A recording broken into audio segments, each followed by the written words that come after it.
Et bien sûr, maintenant, on s'intéresse à votre santé avec vous, docteur Serge Rafal. Bonjour Serge. Bonjour Cyrielle. Alors, de quoi va-t-on parler aujourd'hui ? Puisque je crois que Jean-Paul Enthoven a eu un sujet qui l'a intéressé à un moment donné. Je crois que vous avez envie de nous en dire un petit mot pour nos auditeurs. Sur le cœur. Sur le cœur, bien sûr. Le cœur qui est un véritable miracle. Petit organe de la taille d'un pamplemousse, 300 grammes, est capable de fonctionner pendant 80 ans. La pompe cardiaque, c'est 5 litres par minute, 7200 litres qui passent par jour, 60 battements par minute, je pourrais continuer les chiffres, 30 millions de battements dans l'année, selon la fréquence de chacun, et au bout d'une vie à 80 ans, pour certains, ce sera 3 milliards de battements. Et en principe, ça fonctionne pas mal. Ça fonctionne pas mal. Pourtant, on parle beaucoup de maladies cardiovasculaires. Est-ce que c'est un véritable fléau, Serge ? C'est un véritable fléau. Elles ont longtemps constitué la principale cause de mortalité. Il y a 2 grands fléaux dans les sociétés occidentales. Le cancer, les maladies cardiovasculaires. Alors, elles ont joué à touche-touche. Et en gros, ça représente 30%, 29%, je dirais, là, maintenant le cancer, est juste devant les maladies cardiovasculaires.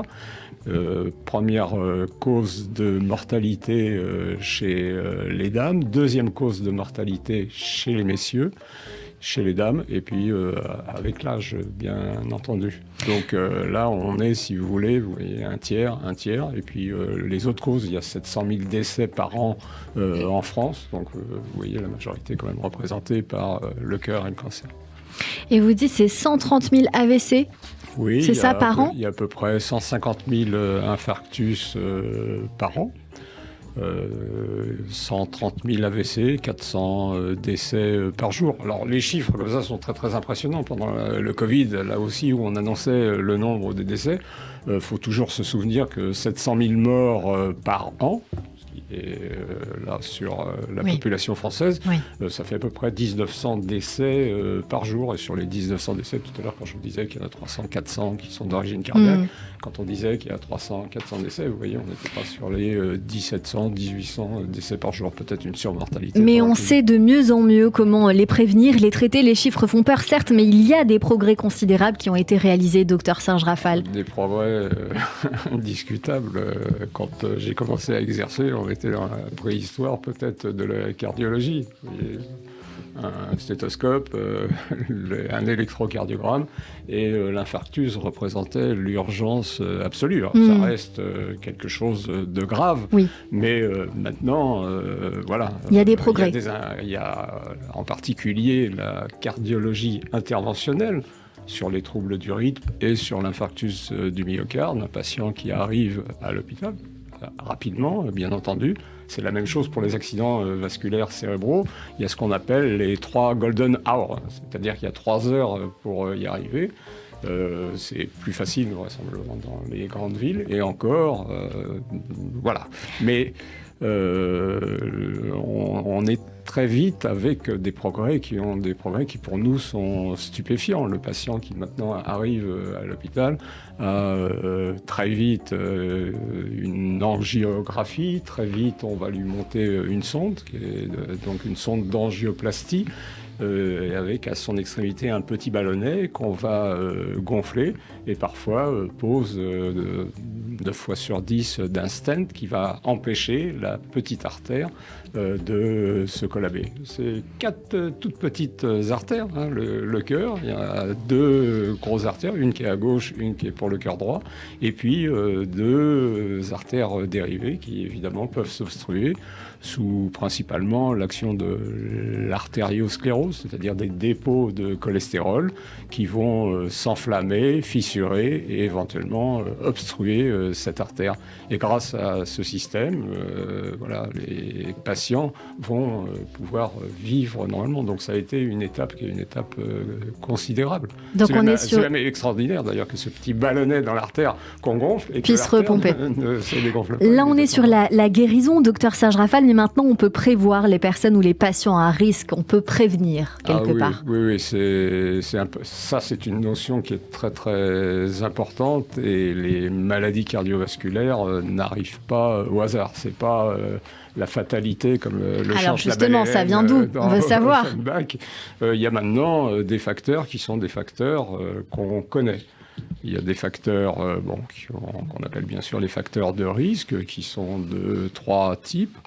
Il y a les facteurs qu'on ne peut pas modifier, donc l'âge, bien évidemment, constitue un facteur de risque. Le sexe, les dames sont plus exposées après la ménopause. Et dans une famille où il y a eu des antécédents d'infarctus à un âge précoce, là aussi, il faut être beaucoup plus vigilant. Et il y a aussi l'hygiène, le mode de vie, j'imagine. Des maladies. Alors certains vont être touchés par le diabète, vont être touchés par l'hypertension artérielle, vont avoir un cholestérol élevé, donc qui sont des facteurs de risque. Et puis, les facteurs sur lesquels on peut agir et qui sont absolument essentiels. Qui sont bien sûr la façon dont vous allez vivre, le tabac qui est un des principaux ennemis, les cholestérols, j'en ai parlé, le diabète, l'hypertension artérielle, la sédentarité. La sédentarité, de façon colossale, augmente le risque d'un problème cardiaque ou vasculaire cérébral, et bien évidemment l'ennemi des vaisseaux, le tabac. Et alors, on a envie de savoir forcément comment on peut prévenir de tout cela également. Est-ce qu'il y a un mode d'action sur l'alimentation, sur le sport? Qu'est-ce qu'on peut faire? Les deux, Cyrielle, vont cumuler, c'est-à-dire si on est cardiaque, est-ce qu'on peut faire du sport, Serge Rafal? Bien évidemment, c'est même tout à fait recommandé. Et les patients qui ont fait un problème cardiaque, la rééducation derrière est très très très importante, et les conseils qu'on leur donne sont essentiels. La sédentarité va augmenter le risque d'une récidive. De la même façon, l'alimentation a elle aussi beaucoup progressé. On a parlé récemment des grandes études. Donc il y a eu l'étude des 7 pays, une étude dont je vous ai déjà parlé ici, qui a porté sur 13 000 personnes qui ont été suivies pendant 20 ans. Et on s'est rendu compte, en comparant l'alimentation de 7 pays, que le régime crétois prévenait de façon indiscutable des problèmes cardiovasculaires. Vous nous en avez parlé. Une autre étude qui a été faite en France, qui était l'étude du professeur Renaud à Lyon, qui l'a confirmé sur moins de patients, mais plusieurs centaines de patients qui ont été suivis après un infarctus. Et un certain type d'alimentation qui s'inspirait beaucoup du crétois à la française prévenait 2 tiers des récidives. Que faire, docteur Serge Rafal, en cas de malaise cardiaque ou de suspicion d'AVC? Je l'ai dit tout à l'heure, Cyrielle, le temps est tout à fait précieux. J'ai parlé de Golden House. La première chose à faire, le premier réflexe, c'est d'appeler très très vite le 15. Alors on avait d'autres recommandations là actuellement pour appeler le 15, appeler les pompiers ou appeler le 112, qui est un numéro d'urgence européen qui est un petit peu moins connu mais qui est très très important. Si jamais il y a un malaise, si jamais il y a une perte de connaissance, dans le cas d'un AVC, il faut commencer à masser immédiatement. C'est un geste très très important. Autrefois, on faisait du bouche à bouche, ça n'a plus lieu d'être.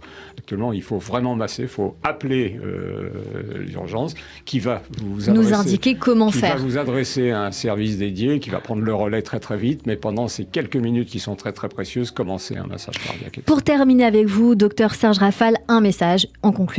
Un message, il est très très important. On se rend compte que la fatalité ne joue pas et que même après un accident, donc on peut, je vous ai donné les chiffres tout à l'heure impressionnants, de 2 tiers de récidives en moins. Donc ce que vous m'avez suggéré, c'est-à-dire une activité physique régulière, 30 minutes par jour, 5 jours par semaine, des activités plutôt en endurance qu'en résistance, et une alimentation qui ressemble à du régime crétois, c'est-à-dire en se méfiant énormément des sucres qui constituent quand même maintenant le principal ennemi. Ça a longtemps. Une bonne hygiène de vie, faire attention à soi, consulter, j'imagine, relativement souvent, et puis éviter le stress.